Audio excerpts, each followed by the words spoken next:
We've built our homes to be impenetrable. We lock the deadbolts, arm the sensors, and sleep soundly, assuming a physically secured house is private. This reliance on smart technology creates a specific type of confidence. By monitoring every window and door through a network of sensors, we feel we've gained absolute oversight of our immediate environment. Consider the layout of this house. Every corridor is covered by overlapping camera feeds. It is a closed loop with no blind spots. Yet at 3:04 a.m., the system breaks. A motion alert triggers in the upstairs hallway, despite the homeowner being alone in bed. Opening the live feed reveals something far worse than a software glitch.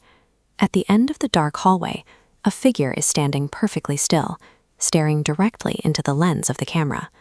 The exterior alarms never tripped, and the locks remain engaged.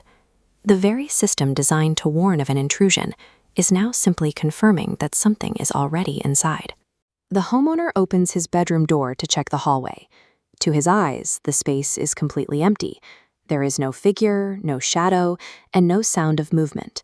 This creates a jarring disconnect.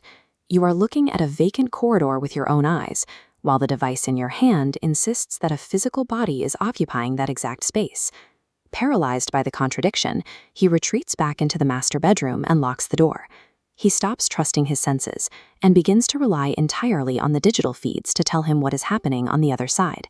A second chime interrupts the silence. Motion detected. Staircase.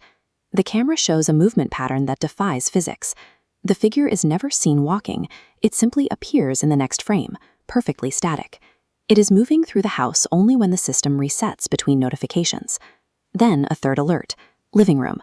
The entity is descending deeper into the house, moving with a deliberate, unhurried pace.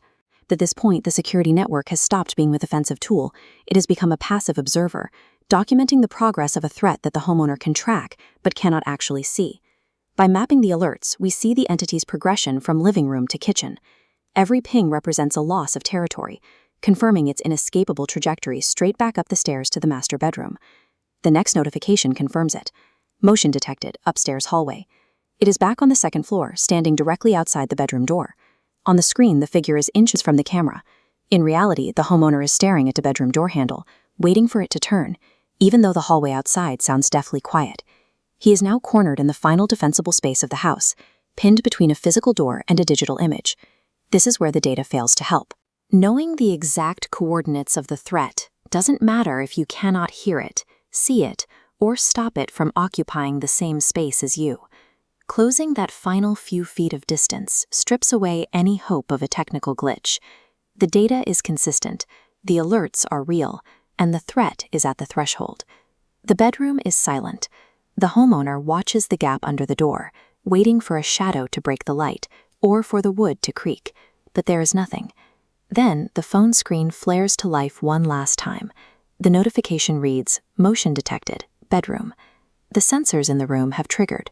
The software is certain that there is movement inside these four walls, yet the homeowner is looking into the corners of a room that appears, to the naked eye, to be completely empty.